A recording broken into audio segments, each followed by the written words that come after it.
करो, जो अच्छा बोल रहे हैं और अच्छा कर रहे हैं, जो सनातन धर्म के लिए आगे बढ़ रहे हैं, उनके साथ कदम से कदम मिलाकर आप भी चलने का प्रयास।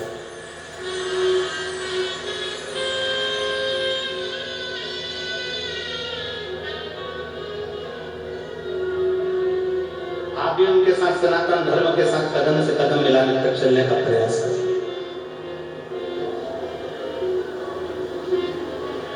व्यर्थ खर्च ना हो और व्यर्थ चर्चा। जितनी देर बैठो उतनी देर भगवान की भक्ति में बैठो। महापुराण की कथा कहती है, शंकर जी के मंदिर में जब एक लोटा जल लेकर जाओ ना अपने घर से, भगवान शंकर का जब एक लोटा जल तांबे के लोटे में जब पानी भरकर आप अपने घर से जब चले, तो बाबा से घर से निकलते समय मंदिर की सीढ़ी पर चढ़ते समय दो बातों का स्मरण करें। जितने लोग आस्था चैनल पर सुन रहे हैं, जितने फेसबुक ग्रुप पर सुन रहे हैं, जितने मोबाइल पर सुन रहे हैं, बड़े सावधानी से सुन।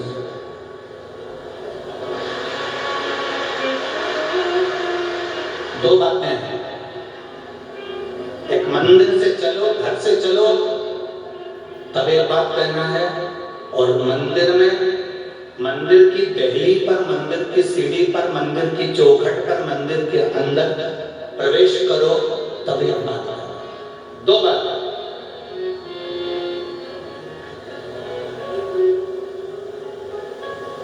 एक, घर से चलते समय लोटा पानी का भरते समय बाबा से कहना है, ये पूरा मेरा घर नहीं, आपका घर है, और ये घर का जल मैं आपको देने के लिए इसलिए आ रही हूं क्योंकि ये जल नहीं है, मेरी दशा आपको ये जल बताएगा। तो ये जल मेरा एड्रेस है, जब आप शाम को घूमने निकलो तो मेरे दरवाजे पर 2 मिनट जरूर। एड्रेस एक घर से निकलते समय कहो कि ये मेरा घर नहीं, या आपका। और दूसरा, मंदिर के अंदर जब प्रवेश करो, मंदिर की चौखट पर जब पांव रखो, मंदिर के अंदर, मंदिर की दहली पर, मंदिर के दरवाजे में जब प्रवेश करो, तब भगवान भोलेनाथ जी से कहना, मैं जैसा भी हूं और मेरे घर के लोग जैसे भी हैं, सब आपके हैं और आप हमारे हैं, बस इतना याद रखना और कुछ नहीं।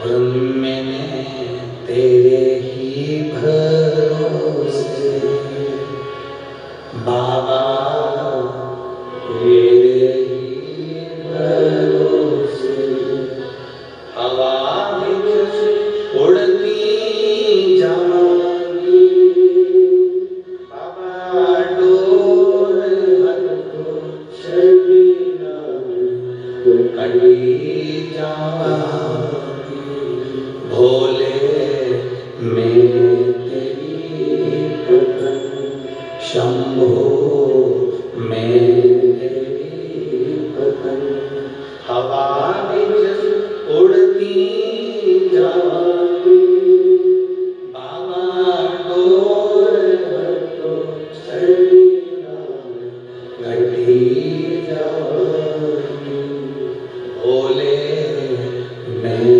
तेरी भक्तन। दो चीजें स्मरण है।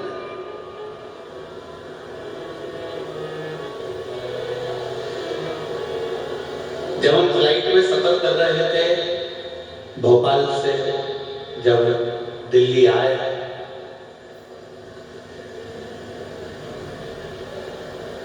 तो जिस समय फ्लाइट से नीचे उतरते समय लड़के ने एक प्रश्न किया, बड़ा अच्छा प्रश्न है, आपके और हमारे जीवन की सिद्धता को सिद्ध करता है। प्रश्न बहुत अच्छा।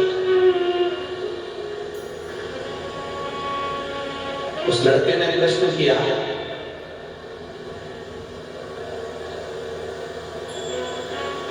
शिव में और शिवलिंग में कितना अंतर है?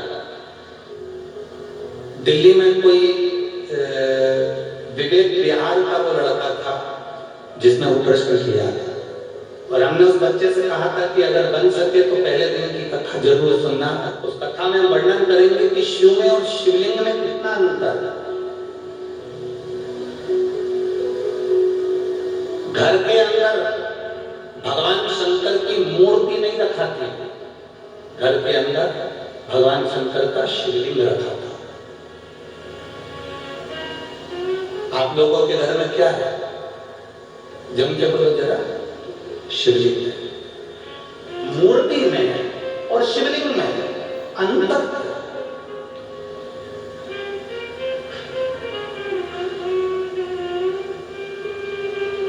मूर्ति में भगवान शंकर के शिवलिंग में अंतर क्या है?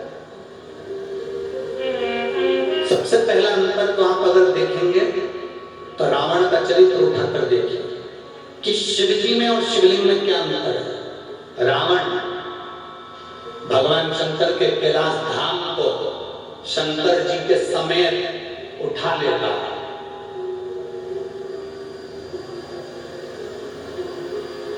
लंकाधिपति रावण, लंकाधिपति लंकेश, शंकर भगवान को कैलाश पर भगवान शिव बैठे हैं और रावण भगवान शंकर को कैलाश के समेत शंकर भगवान को उठा लेता है। बोलो उठाता है कि नहीं उठाता? जम के बोलो जरा। उठाता है ना। रावण भगवान शंकर को कैलाश के समय उठा लेता है, और वही रावण जब शिवलिंग पृथ्वी पर रखा जाता है, रावण अपनी पूरी शक्ति को लगा देता है तो भी शंकर भगवान के शिवलिंग को नहीं उठा पाता है।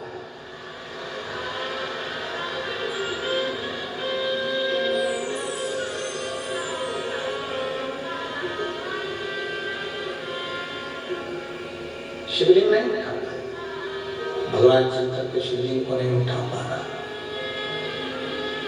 भगवान शंकर के शिवलिंग को नहीं उठा पा रहा। रावण शिव को उठा लिया, रावण ने कैलाश पर्वत को उठा लिया, पर रावण शिवलिंग को नहीं उठा पाता। आखिरी में लंकाधिपति रावण हार जाता है और शिवलिंग वहीं पर छोड़कर लंका चले जाता है, और वो शिवलिंग बैद्यनाथ जी के रूप में पूजा जाता है।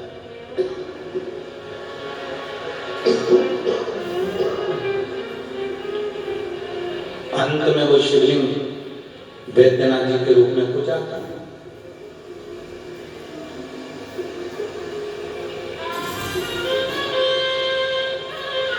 नहीं उठा वो शिवलिंग, उठने का आया वो शिवलिंग। क्यों? शिव महापुराण की कथा कहती है शंकर जी के स्वरूप में केवल शंकर जी हैं, केवल शंकर जी। शंकर जी के स्वरूप में केवल शंकर जी हैं, और शिवलिंग का जो स्वरूप है उसमें केवल शंकर जी नहीं है, उसमें गणेश जी भी बैठे हैं, कार्तिकेय जी भी बैठे हैं, अशोक सुंदरी भी बैठी है, पार्वती जी भी हैं, शंकर जी भी हैं, जया, विषहरा, शामली वारी, दौदली, जया, ये सब भगवान शंकर की 5 लड़कियां। और शंकर भगवान की परिधि में जहां जल निकल रहा है उस स्थान पर 33 कोटि देवी देवता।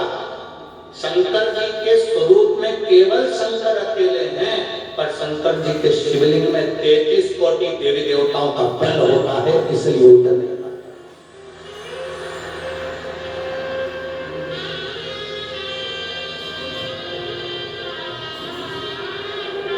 ब्रह्मा जी की पूजन करने के लिए कहीं नहीं जाना, भगवान विष्णु की पूजन करने के लिए कहीं नहीं जाना, इंद्र की पूजन करने के लिए कहीं नहीं जाना, गरुड़ की पूजन करने के लिए कहीं नहीं जाना, नवग्रह देवता की पूजन करने के लिए कहीं नहीं जाना। एक एक देवता की कुल देवी, पितृदेव, वास्तुदेव, आहुतदेव, वासुकी देव, ये सारे देवताओं के पूजन करने के लिए कहीं नहीं जाना। केवल एक देवाधिदेव महादेव पर अगर आप एक लोटा जल समर्पित कर रहे हो तो सारे देवताओं की पूजन एक साथ में हो रही है।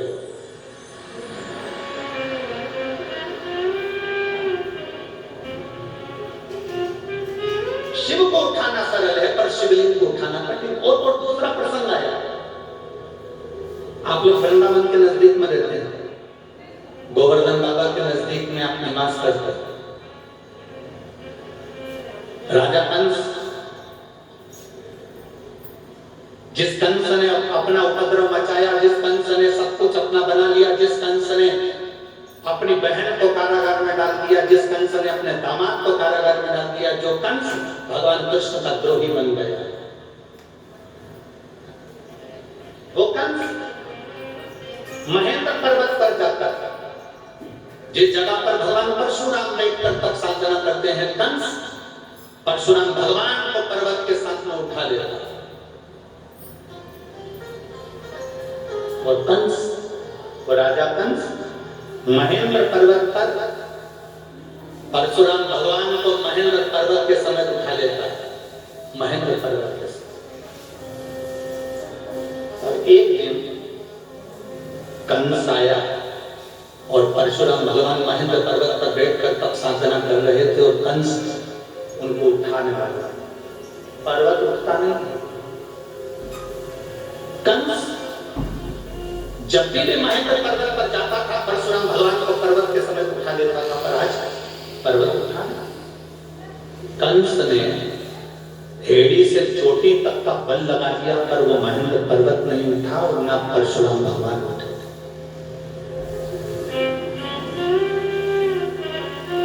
ना परशुराम जी उठ रहे हैं, ना वो महेंद्र पर्वत उठ रहा। कंस को लगा कि आखिर हुआ क्या ऐसा कि जिस महेंद्र पर्वत को मैं उठा लेता था वो महेंद्र पर्वत आज उठ नहीं रहा, जिस परशुराम जी को मैं महेंद्र पर्वत से साथ में उठा लेता था वो महेंद्र पर्वत नहीं उठ रहा।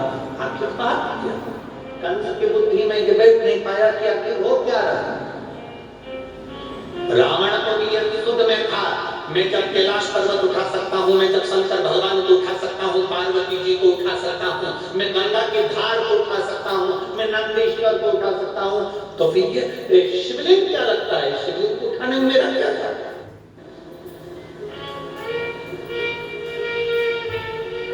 पर्वत को उठाना सरल है, शंकर भगवान को उठाना सरल है, पार्वती जी को उठाना सरल है, नंदी को उठाना सरल है, पर शिवलिंग को उठाना कठिन है क्योंकि इसमें सारे देवताओं का बल और तत्व प्राप्त होता है। सब कुछ है और अकाल मृत्यु वो मरे जो काम करे चंडाल का, काल उसका क्या बिगाड़े जो भक्त हो महा। जो शिव का उपासक उसको क्या है? यहाँ मेरी रेवाड़ी की इतनी सारी जीजियां बैठी हैं, इतने सारे जीजा बैठे हैं, इतनी सारी बेटियां, इतने सारे बेटा बैठे हैं, मेरी माता यहाँ पर विराजमान है।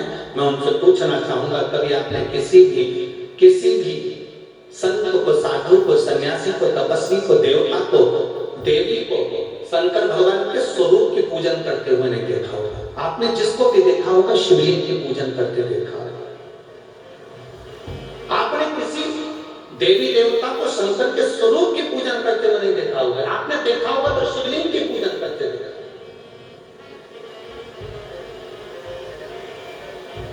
कारण क्या है? उसका एक कारण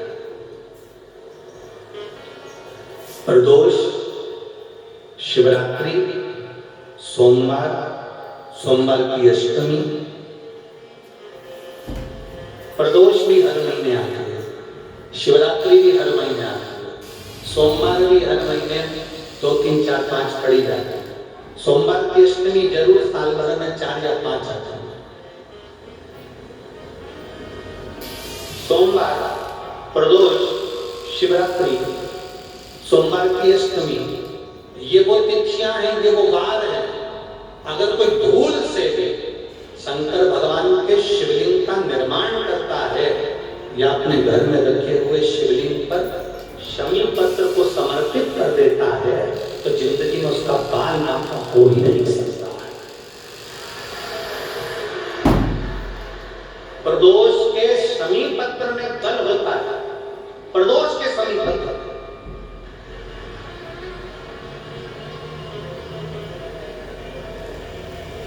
शिव की कृपा कितनी है, आप जरा विचार करिए। और जो नहीं आए, कई लोग डर के मारे नहीं आए, भीड़ बहुत है, गाड़ियों का जाम लगा हुआ है चारों तरफ। ये यहाँ देखो, जरा मैं कैमरे वालों से कहूंगा, देखो छाता लगा लगा के, चादर लगा लगा के लोग चारों तरफ धूप में बैठे हैं। और मेरा जीजियों से निवेदन है, जो पंडाल के अंदर पानी बांट रहे हैं या पंडाल के अंदर पानी के पाउच दे रहे हैं, उनसे निवेदन है, इनको मत दो, जो धूप में बैठे हुए हैं उनको दीजिए। मेरा इतना सा, जो पानी की बोतल बांट रहे हैं, पानी के पाउच बांट रहे हैं, जो शंकर के आए हुए भक्तों की सेवा में लगे हुए हैं, उनसे निवेदन है, जो धूप में बैठे हैं उनको पानी दीजिए, उनको पानी का पाउच दीजिए, मना नहीं। जो अंदर बैठे इनको कुछ मत दीजिए, इनको भोलेनाथ दे देगा, चिंता न करिएगा। अब बाहर वाले कहेंगे गुरु जी के हमको भोलेनाथ नहीं देगा। अरे तुमको तो पहले से दे रखा है, जब तो धूप में तपा तपा कर तुमको अच्छा करते जा रहा है। सोने को जितने तपाया जाता है ना, उतना निखर जाता है। तुम लोग धूप में ज्यादा तप रहे हो ना, चिंता मत करना हो, थोड़ा बहुत शरीर भले काला पड़ जाए, तब निखर के नंबर 1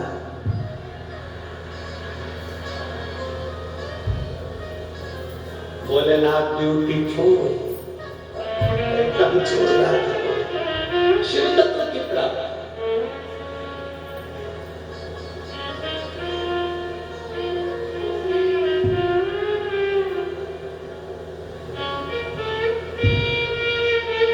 भगवान देवरी ने महादेव का चरित्र करा,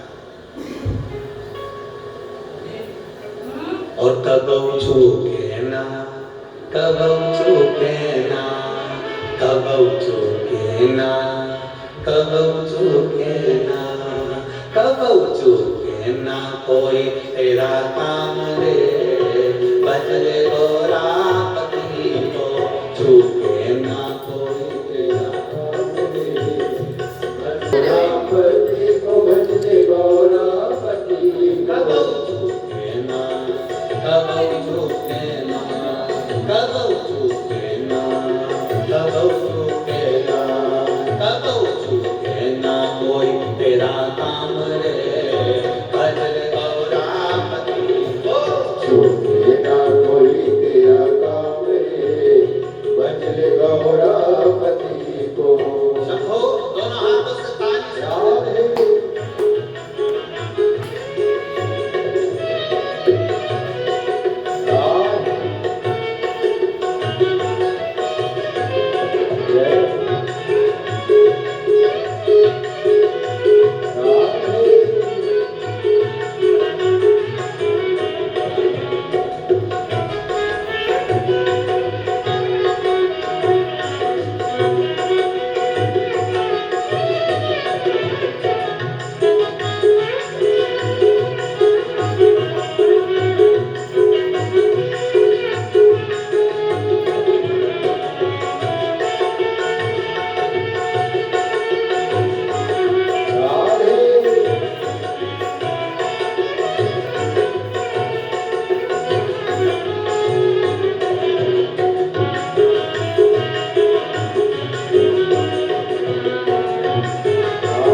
गौरा